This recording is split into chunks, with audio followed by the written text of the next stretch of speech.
Vamos a iniciar con la materia oficial del curso. Ya si ustedes lo pueden ir verificando en el programa. Vamos a iniciar con el capítulo 1, Introducción a la estática. En el apartado 1.1, que se titula ¿Qué es la mecánica? Lo que damos es un panorama general de en dónde nos vamos a ubicar con el contenido del curso. En general, la mecánica es una rama de la ciencia que investiga las condiciones de reposo o movimiento de los cuerpos que están sujetos a la acción de fuerzas. Dentro de la mecánica, que es muy amplia, podemos ubicar algunos sectores o apartados que ya se estudian en otras ramas de la ingeniería, pero podemos hablar de cuerpos rígidos, cuerpos deformables y los fluidos. Precisamente nosotros nos vamos a ubicar solamente dentro de los cuerpos rígidos, aunque sabemos que en la realidad no existen los cuerpos rígidos como tal, siempre se genera cierto nivel de deformación. Eso lo vamos a ver en el curso de mecánica del sólido 1. Pero ahora, para el curso estática, vamos a asumir que estamos en un panorama de cuerpos rígidos. No nos vamos a preocupar por las deformaciones, solamente por la transmisión de fuerzas y momentos y vectores, y el tema de cálculo de reacciones y cómo hacer los diagramas que los representan. Pero eso lo veremos a lo largo de todo el curso. Ahorita pues nos vamos a enfocar asumiendo que vamos a analizar cuerpos rígidos dentro de dentro de uno de los sectores, porque podemos hablar de estática y dinámica. Bueno, en este caso, el curso solamente se va a referir a cuerpos o elementos en reposo y por eso le llamamos estática.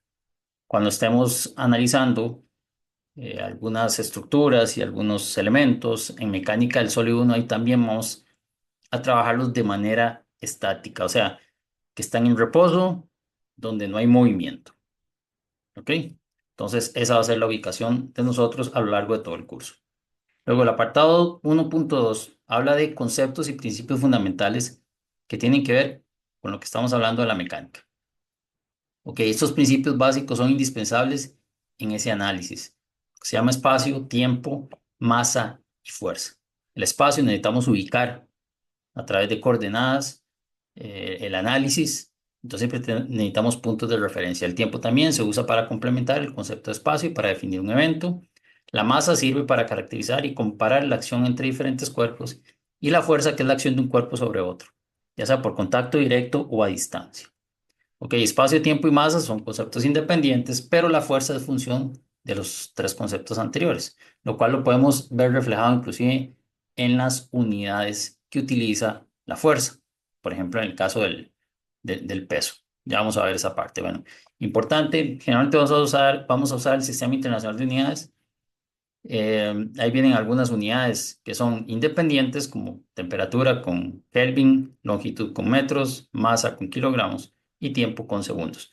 Pero también pueden generar unidades derivadas como área, donde ya empiezan las unidades de longitud, se elevan a potencias, volumen, área es al cuadrado, volumen es al cubo, velocidad, donde ya empezamos a mezclar longitud y tiempo, ¿verdad? Por ejemplo, metros por segundo. Y el caso de fuerza, que si hablamos de newtons.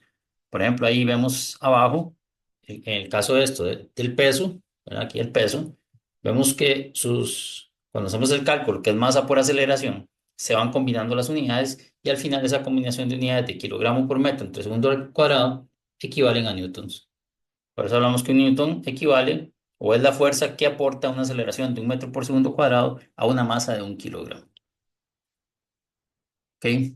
Bueno, aquí vienen algunos prefijos del SI que siempre me gusta incluirlos en los documentos que elaboro, porque pueden ser importantes y para que veamos que hay desde escalas muy, muy grandes hasta escalas muy, muy pequeñas, que van desde lo que a veces con eso vemos como elementos en un ámbito de la teoría de la relatividad, escalas muy macros, hasta escalas muy micros, que es ya cuando hablamos de mecánica cuántica.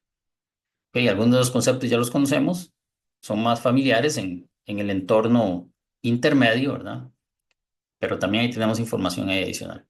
Algunos usos incorrectos de unidades del Sistema Internacional de Unidades y pues algunos factores de conversión o de equivalencia para que puedan hacer algunas conversiones cuando utilizan algunos otros libros para resolver problemas.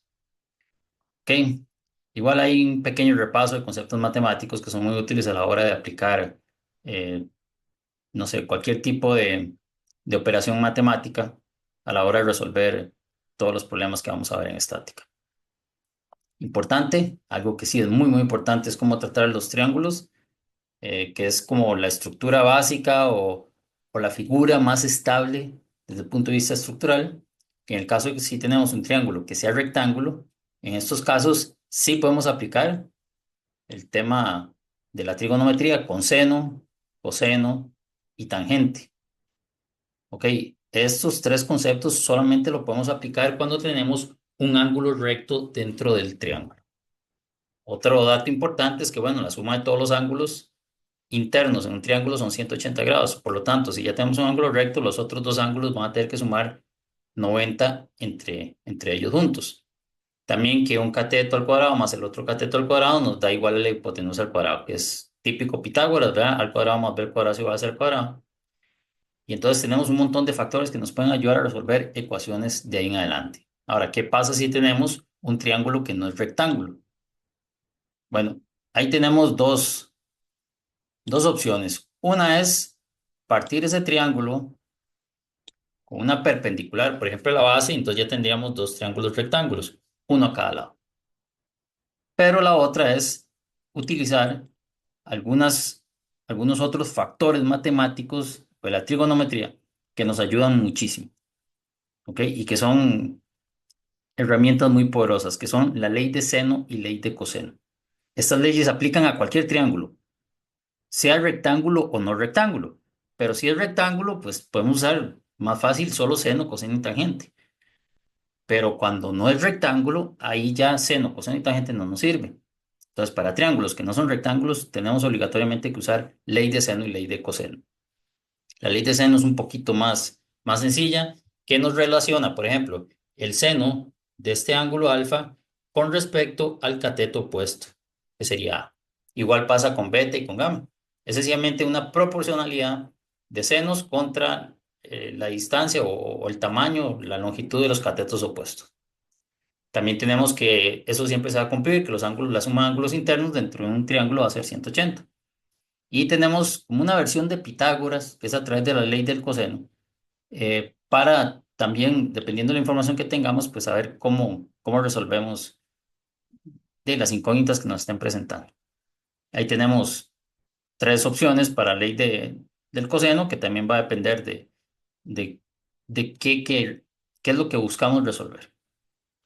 ¿Ok? Entonces, esto es como un pequeño repaso para que tengamos todas las herramientas a la mano a la hora de resolver problemas y ahora enfocarnos propiamente en lo que es ingeniería aplicada a un curso de estática.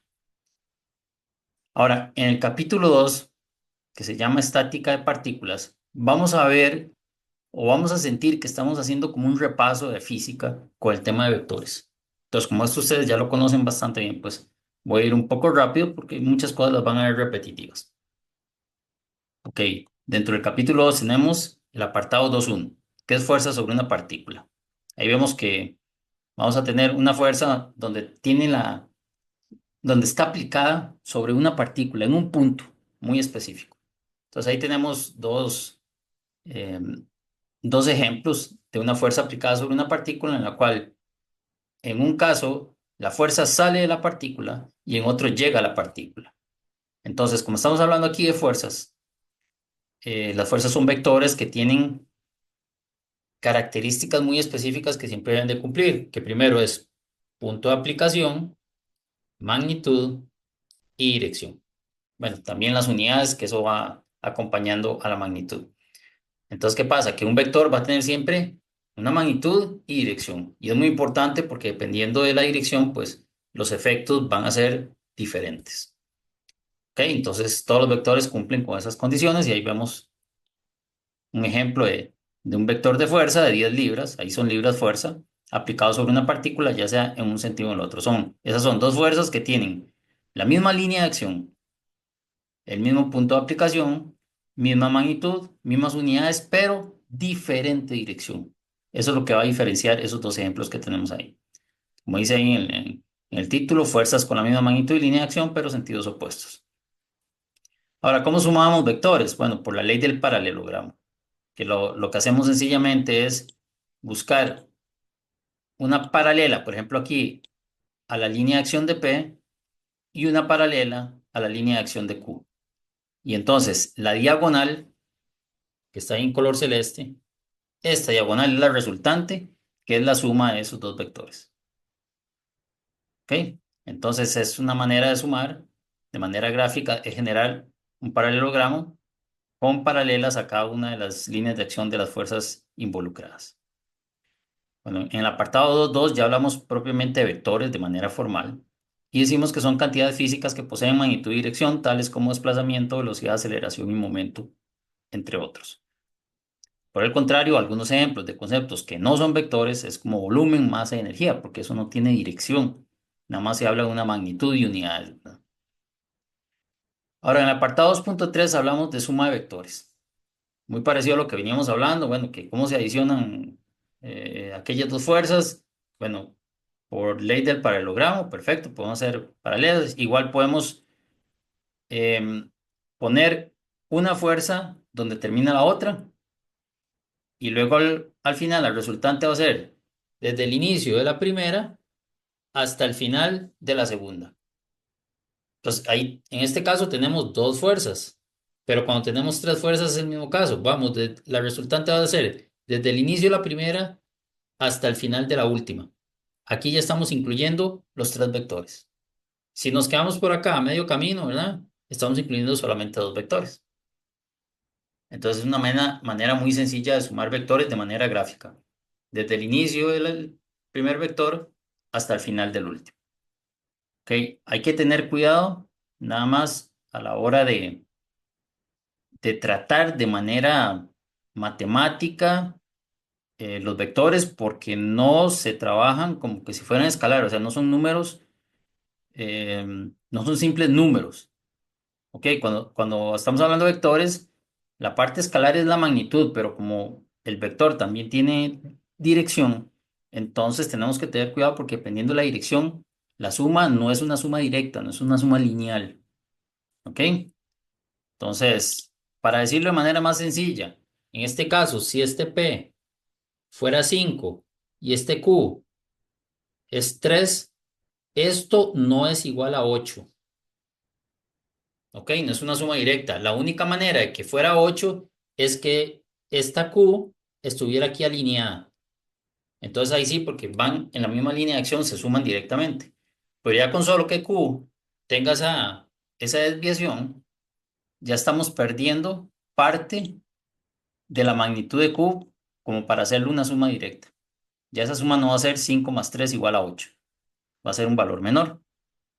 ¿Ok? Pero bueno, todo eso lo vamos a ver eh, más adelante ya con mayor detalle con los ejemplos. Ok, una misma resultante, ven que aquí estas tres F son exactamente iguales, pero yo la puedo obtener por la combinación de, de pares de fuerzas P y Q con diferentes direcciones. Al fin y al cabo, lo importante es que esa fuerza resultante F sea la diagonal del paralelogramo que forman los dos vectores P y Q, que son los que originan esa suma.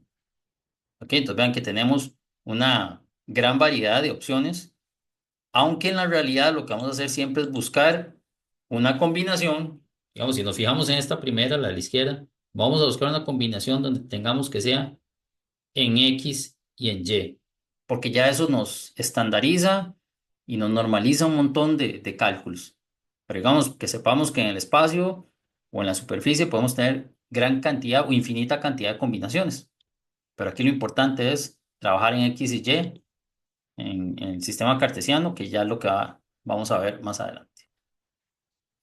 Ok, el apartado 2.4, componentes de un vector. Como les dije, vamos a trabajarlo en X y Y. Ahí está claramente la componente en X la vamos a llamar fx, la componente en Y, es obviamente fy, y aquí la vamos a llamar zeta al ángulo con respecto al eje X positivo de la dirección de la fuerza, que es como una resultante, porque ahí las azules, que es fx y fy, son las componentes de, de la fuerza, que es lo mismo que si ponemos esta fy la podemos poner perfectamente acá. Y entonces de lo que habíamos hablado al inicio, que vamos desde el inicio del primero hasta el final del último.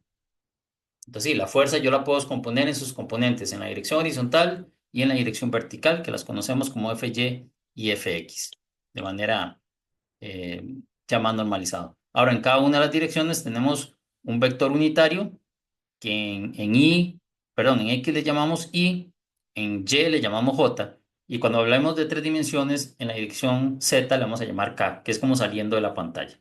Pero en este caso estamos hablando en dos dimensiones, entonces al vector Y al vector J se le llaman vectores unitarios, tienen magnitud 1 y su dirección, el de la Y va en la dirección X y el de la J va en la dirección Y. Ok, aquí viene una descripción ya como en expresiones matemáticas, un poco más vectorial de cada uno de esos componentes, que igual ya los entendemos. El fx y el fy son las componentes escalares cuando están en letra no negrita. Cuando está en negrita ya entendemos que son las componentes vectoriales porque ya le estamos asignando también dirección. ¿Ok? Ese ángulo, ese cita, lo podemos obtener a partir de las componentes, porque si vemos en esta imagen, si vemos y calculamos el seno de este ángulo, seno es opuesto entre adyacente. ¿Y quién es el opuesto? Fy. Entonces podemos decir que coseno de cita es igual a Fy, perdón, el seno es opuesto, vamos a hablar eso, estaba pensando en tangente. El, el seno es, vamos de nuevo para, tengamos esto claro. El seno es opuesto entre la hipotenusa. Entonces yo puedo decir que seno de cita es igual a Fy entre F. También puedo decir que coseno de cita es Fx entre F, ¿verdad? Y también podemos decir que tangente de cita, esa era la que estaba pensando ahora, es opuesta Fy entre adyacente, entre Fx. O tangente lo mismo que seno entre coseno. Bueno, al final, vean que podemos a partir de esa imagen obtener el ángulo cita o las componentes. Vean que de aquí yo puedo decir también que Fy es F por seno de cita. Y de esta acá puedo decir también que Fx es igual a F por coseno de cita. Entonces ya empiezo a obtener algunas relaciones a partir de la trigonometría que puedo aplicar en un triángulo que es un triángulo rectángulo. Aquí tenemos el ángulo recto, entonces puedo usar seno, coseno y tangente. Entonces es una manera de simplificar el análisis de todos estos factores que intervienen en estos vectores o en estas ubicaciones o en estas componentes. Entonces ahí tenemos que fx es f coseno de cita y que fy es f por seno de cita. ¿Ok? Ahí tenemos tangente también, que era fy entre fx, y la magnitud de f es la raíz cuadrada de los dos, digamos, de las dos componentes elevado al cuadrado. Ahora, en el apartado 2.5 dice suma de fuerzas por adición de componentes. Entonces aquí es muy sencillo. Eso mismo que hicimos ahora es que para cada una de estas fuerzas, digamos, aquí tenemos tres fuerzas, lo que hacemos es que la descomponemos en sus componentes horizontales y sus componentes verticales. Y al final, como están todas alineadas, sencillamente es sumar todo lo que está en X y me da una resultante en X y sumar todo lo que está en Y y me da una resultante en Y. Y al final esas son las dos componentes de una resultante total. Todo lo que hice fue descomponer cada fuerza en sus componentes, sumar todo lo que esté alineado y obtener la resultante de todo esa sumatoria. Entonces es la resultante de todas las fuerzas que intervinieron originalmente. Entonces eso es muy sencillo, nada más, eh, o sea, porque a la hora de descomponer voy a tener, ahora sí, vectores alineados. Todos estos en X están alineados, entonces ahí sí los puedo sumar directamente como una suma normal. ¿Ok? Y luego, ¿qué pasa? Que en este apartado 2.6 que se habla de equilibrio de una partícula, significa que para que una partícula esté en equilibrio es porque no va a moverse, porque cualquier fuerza que esté aplicada sobre ella está equilibrada por otra. Ok, entonces tenemos, por ejemplo, ahí esa partícula A que tiene una fuerza F1 en una dirección y otra fuerza F1 en la otra dirección. Tienen la misma línea de acción, tienen la misma magnitud y sentidos opuestos. Entonces, esa partícula está en equilibrio, no se va a mover. Ella internamente, que ya es otro tema del siguiente curso, Mecánica del Sólido uno, internamente ya va a sentir ahí que la están tensando, ¿verdad? Pero la sumatoria de fuerzas nos va a dar cero, ahí está en equilibrio. Entonces, si la fuerza resultante sobre una partícula cero, se dice entonces que esa partícula se encuentra en equilibrio. Entonces tenemos de manera ya como expresión, como ecuación, eso, que la resultante es la sumatoria de todas las fuerzas aplicadas sobre la partícula. Recordemos que aquí estamos hablando de una partícula, todas las fuerzas son, digamos, concurrentes, llegan a un mismo punto o salen del mismo punto. Entonces ahí todas las sumatorias de fuerzas en X y la sumatoria de fuerzas en Y tienen que ser igual a cero. Y abajo, bueno, en cada uno de las direcciones de los vectores unitarios y J, y abajo, como dice, o sea, las condiciones necesarias y suficientes para el equilibrio de una partícula son que la sumatoria de fuerzas en X y la sumatoria de fuerzas en Y, ambas sean iguales a cero.